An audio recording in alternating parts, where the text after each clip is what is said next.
Assalamualaikum warahmatullahi wabarakatuh. My name is Salma Salsabila. My name is 3200078, and I want to tell a story about Moses and Al-Hidr. So one day Moses delivered such an impressive sermon that all who heard it were deeply moved. Someone in the congregation asked, "O messenger of Allah, is there another man on earth more learned than you?" Moses replied, "No, believing so, as Allah had given him the power of miracles and honored him with the Torah. However, Allah revealed to Moses that no man could know all there is to know, nor would one messenger alone be the custodian of all knowledge. There would always be another man who knew what others did not." Moses asked Allah, "Oh Allah, where is this man? I would like to meet him and learn from him." He also asked for a sign to this person's identity. Allah instructed him to take a live fish in a water-filled vessel. Where the fish disappeared, he would find the man he sought.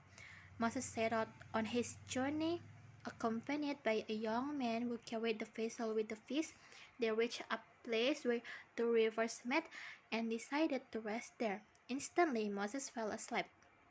When he was asleep, his companions saw the fish wriggle out of the vessel into the river and swim away. However, he forgot to relate this incident to Moses. When he awoke, they continued their journey until they were exhausted and hungry. Moses asked for his morning meal. Only then did his companion recall that the fish they had brought with them had gotten away.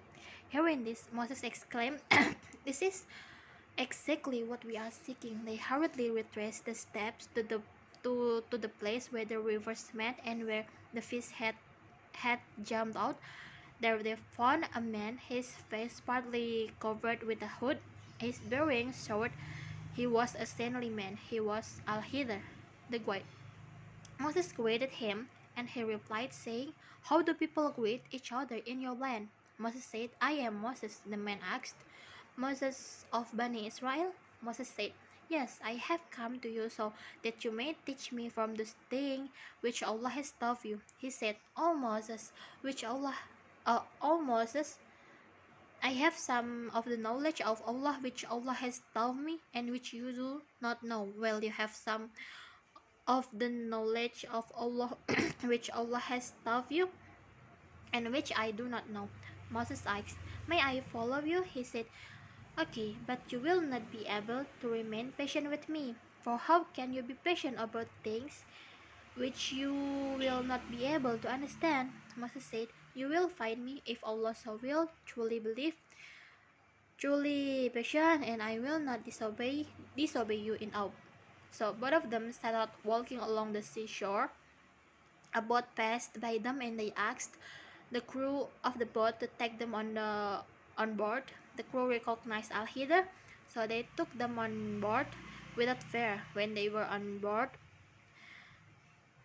a sparrow came and stood on the edge of the boat and dipped its beak once or twice into the sea. Al-Hidr said to Moses, "O Moses, my knowledge and your knowledge have not decreased Allah's knowledge, except as much as this sparrow has decreased the water of the sea with its beak."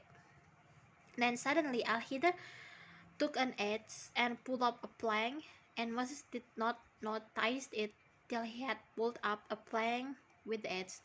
Moses said to him, "What have you done? They took us on board, charging us nothing, yet you have intentionally made a hole in their boat so as to drown its passengers. Verily, you have done a dreadful thing." Al-Hidr replied, "Did I not tell you that you would not be able to remain patient with me?" Moses replied, "Do not blame me for what I have forgotten, and do not be hard upon me for my fault." So the first excuse for Moses was that he had forgotten. When they had left the sea, they passed by a boy playing with other boys. Al-Hidr took hold of the boy's head and plucked it with his hand. Moses said to him, "Have you killed an innocent person who has not killed any person, you have really done a horrible thing. And he then said, did I not tell you that you could not remain patient with me?